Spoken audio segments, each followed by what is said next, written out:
Perang dagang jilid 2 antara Amerika Serikat dengan China dimulai.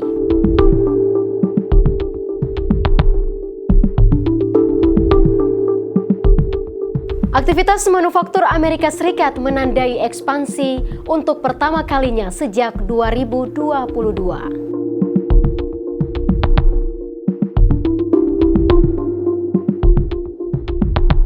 Aktivitas manufaktur Cina melambat tipis meski masih berada pada jalur ekspansif.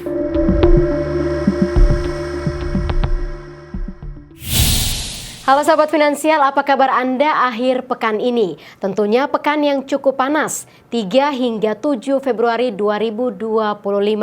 Ketegangan geopolitik global terus meningkat, menandai perang dagang 2.0 yang digelorakan Presiden Donald Trump benar-benar dimulai. Ini menempatkan ketidakpastian yang semakin tajam pada pasar keuangan global. Bersama saya, Maria Rahuhalek, inilah Bursa Global sepekan selengkapnya.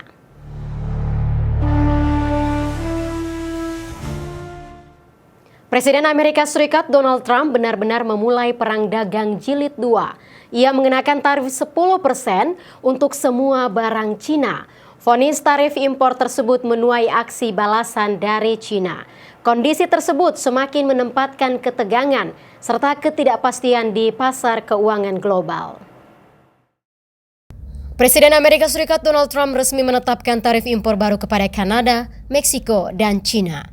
Kebijakan resmi berlaku pada Selasa 4 Februari pukul 12:01 waktu setempat. Trump menandatangani perintah eksekutif yang menetapkan tarif 25% untuk barang impor Kanada dan Meksiko serta 10% untuk Cina. Kebijakan tarif impor baru Trump langsung dibalas oleh Kanada yang mengenakan tarif 25% terhadap semua barang asal Amerika Serikat. Langkah itu juga diikuti oleh China. Kondisi ini dipandang sebagai tahap awal dari perang dagang jilid 2 yang sejalan dengan visi Presiden Donald Trump dalam menerapkan kebijakan proteksionisme. Kementerian Keuangan China mengungkapkan akan mengenakan tarif tambahan sebesar 15% pada impor batubara dan gas alam cair dari Amerika Serikat. Tak hanya itu, China juga akan mengenakan bea masuk 10% lebih tinggi pada minyak mentah, peralatan pertanian, dan mobil tertentu dari Amerika Serikat mulai 10 Februari 2025. Pengumuman tarif ini muncul sebagai bagian dari serangkaian tindakan balasan yang diluncurkan pemerintah China. Kemudian dalam pernyataan terpisah, Kementerian Perdagangan dan pejabat bea cukai China mengumumkan akan memberlakukan kontrol ekspor pada sejumlah barang terkait mineral penting tertentu, termasuk tungsten, tellurium, ruthenium, molybdenum, dan ruthenium. Namun untuk Kanada dan Meksiko, Trump pada hari Senin pekan ini telah menyetujui penangguhan selama 30 hari atas penerapan tarif sebesar 25% yang direncanakan atas impor dari dua negara tersebut. Keputusan itu ditempuh karena kedua negara sepakat untuk mengambil langkah-langkah guna mencegah perdagangan gelap narkoba fentanyl ke Amerika Serikat. Sejumlah pejabat Bank Sentral Amerika Serikat, The Federal Reserve, peringatkan resiko inflasi akibat penerapan tarif impor Donald Trump. Mereka menegaskan kebijakan tarif tidak bisa disepelekan dan dapat berkontribusi terhadap inflasi. Gubernur Federal Reserve Bank of Chicago, Austin Goolsbee, memperingatkan adanya tarif dagang yang tinggi dan berlangsung lama dapat mengganggu rantai pasokan serta mendorong kenaikan inflasi.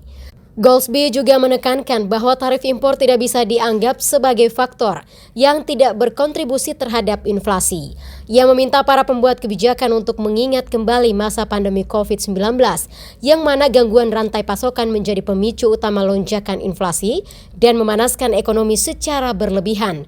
Sejauh ini, Goolsbee dikenal sebagai salah satu anggota Komite Kebijakan Bank Sentral Amerika Serikat yang paling dovish atau tidak khawatir terhadap inflasi. Namun setelah pasar tenaga kerja mulai stabil, ia kini lebih fokus pada dampak tarif perang dagang terhadap ekonomi.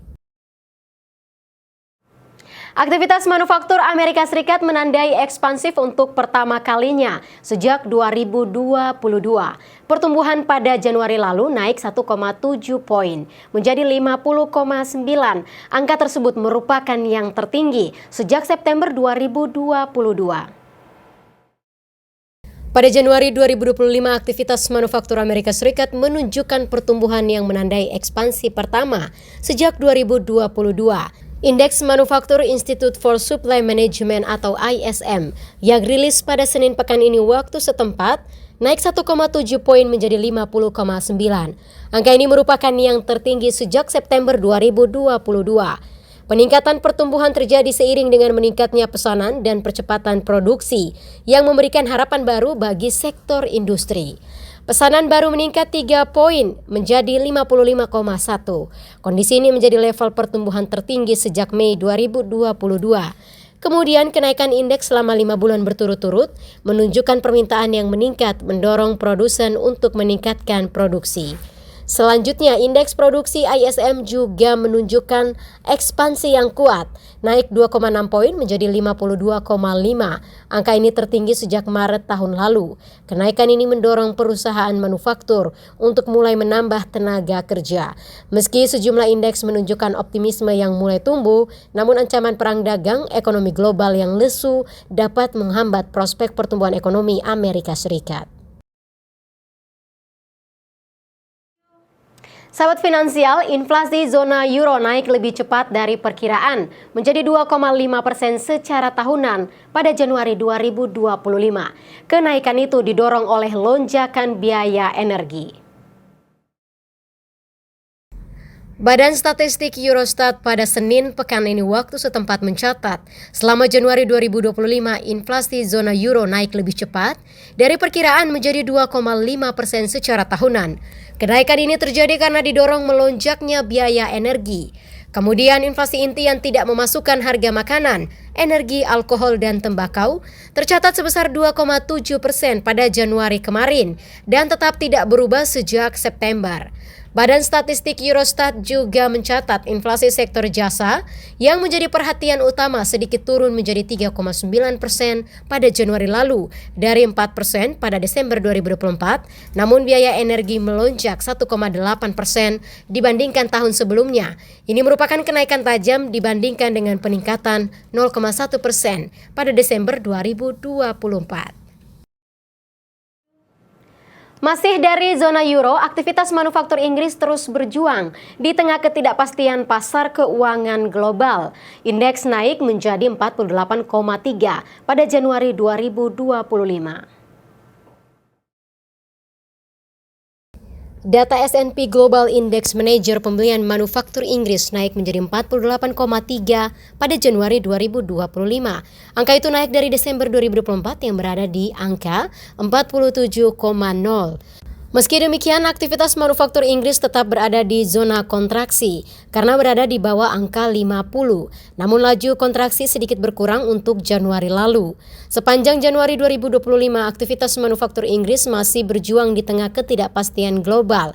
Januari menjadi bulan penuh tantangan bagi banyak pabrik di Inggris. Mereka terus menghadapi penurunan jumlah produksi, pesanan baru, dan penurunan jumlah lapangan pekerjaan. Kemudian banyak juga perusahaan yang bergulat dengan kenaikan biaya produksi. Bahkan mereka dihadapkan dengan kenaikan pajak dari gaji dan upah yang mulai berlaku April mendatang. Kepercayaan pelaku pasar keuangan di sektor manufaktur hanya naik sedikit dari level terendah dalam 2 tahun terakhir. Beralih ke Asia, aktivitas manufaktur Cina tidak sesuai ekspektasi menjelang penerapan tarif baru Amerika Serikat. Pada Januari 2025, aktivitas manufaktur melambat tipis meski masih berada pada jalur ekspansif. Pada Januari 2025, angka pertumbuhan manufaktur Cina melambat, tidak sesuai ekspektasi. Indeks Manajer Pembelian atau PMI Manufaktur Caixin Cina yang dirilis pada Senin pekan ini waktu setempat berada di angka 50,1. Angka ini turun dari 50,5 pada Desember 2024. PMI manufaktur yang tetap berada di atas level 50 memisahkan ekspansif dari kontraksi selama 4 bulan berturut-turut. Namun kini Cina dihadapkan pada perang dagang yang dilancarkan Presiden Amerika Serikat Donald Trump. Presiden Trump telah menandatangani perintah eksekutif untuk mengenakan tarif 10% pada barang-barang Cina mulai Selasa pekan ini waktu setempat. Tarif tersebut diberlakukan saat ekonomi Cina tengah berjuang melawan perlambatan. Meskipun mencapai target pertumbuhan tahunan Cina sebesar 5,0% di tahun lalu, namun negara tersebut masih berjuang untuk meningkatkan pertumbuhan di tengah permintaan domestik yang lesu dan penurunan real estate yang berkepanjangan, sehingga ekspor menjadi pendorong utama pertumbuhan ekonomi Cina. Kini pemerintah Cina berjanji untuk menjadikan peningkatan konsumsi domestik sebagai prioritas utama dan memperluas program tukar tambah barang. Masih dari Cina, aktivitas jasa Cina mengalami perlambatan meskipun tetap mencatat pertumbuhan. Pada Januari 2025, PMI sektor jasa Caixin Cina turun menjadi 51. Aktivitas jasa Cina mengalami perlambatan tak terduga meskipun mencatat pertumbuhan selama beberapa bulan terakhir. Indeks Manajer Pembelian atau PMI jasa Caixin Cina yang dirilis pada Rabu pekan ini waktu setempat turun menjadi 51 pada Januari 2025. Sebelumnya pada Desember 2024 PMI jasa Caixin Cina berada di angka 52,2. Ekonomi berbasis konsumsi kini menjadi perhatian utama bagi Cina, terutama setelah negara itu terlibat dalam babak awal perang dagang dengan Amerika Serikat. Peningkatan permintaan domestik menjadi sangat mendesak untuk mengimbangi dampak kenaikan tarif ekspor yang diberlakukan pemerintah Trump. Sebelumnya, untuk meningkatkan perekonomian, pemerintah Presiden Xi Jinping telah menggelontorkan berbagai stimulus sejak akhir September 2024. Itu dilakukan untuk meningkatkan belanja domestik. Mereka juga menetapkan peningkatan konsumsi sebagai prioritas utama dalam upaya mempercepat pertumbuhan ekonomi 2025. Pemerintah juga telah memberikan libur yang berlangsung dari 28 Januari hingga 4 Februari 2025 untuk peningkatan belanja konsumsi dalam negeri. Korea Selatan mengalami peningkatan inflasi konsumen yang didorong lonjakan harga energi dan pangan. Indeks harga konsumen naik menjadi 2,2% pada Januari 2025. Perekonomian Korea Selatan masih tidak baik-baik saja di tengah ketegangan politik dalam negeri. Inflasi konsumen Korea Selatan terus meningkat, didorong lonjakan harga energi dan pangan. Inflasi ini menjadi tantangan baru bagi para pembuat kebijakan moneter di tengah ketidakstabilan politik dan perang dagang Amerika Serikat dan Cina. Badan Statistik Korea Selatan Rabu pekan ini waktu setempat merilis indeks harga konsumen atau IHK yang naik menjadi 2,2% pada Januari 2025. Angka itu naik jika dibandingkan dengan Desember 2024 sebesar 1,9%. Sementara itu inflasi inti yang tidak memasukkan energi dan pangan naik tipis menjadi 1,9%. Peningkatan inflasi terjadi di masa libur Tahun Baru Imlek yang meningkatkan belanja konsumen. Perayaan Imlek mendorong lonjakan konsumsi masyarakat, terutama untuk kebutuhan keluarga dan perjalanan liburan. Bank Sentral Korea Selatan atau Bank of Korea (BOK) telah lama berjuang mengendalikan inflasi pasca pandemi sebelum akhirnya melonggarkan kebijakan pada Oktober 2024 karena tanda-tanda perlambatan ekonomi. Dengan kebijakan moneter yang semakin longgar, BOK diperkirakan akan melakukan pemangkasan suku bunga untuk ketiga kalinya dalam siklus ini pada pertemuan di akhir bulan. Pada Januari lalu, Bank Sentral masih mempertahankan suku bunga dan masih mengevaluasi dampak kedua pemotongan berturut-turut yang dilakukan pada akhir 2024.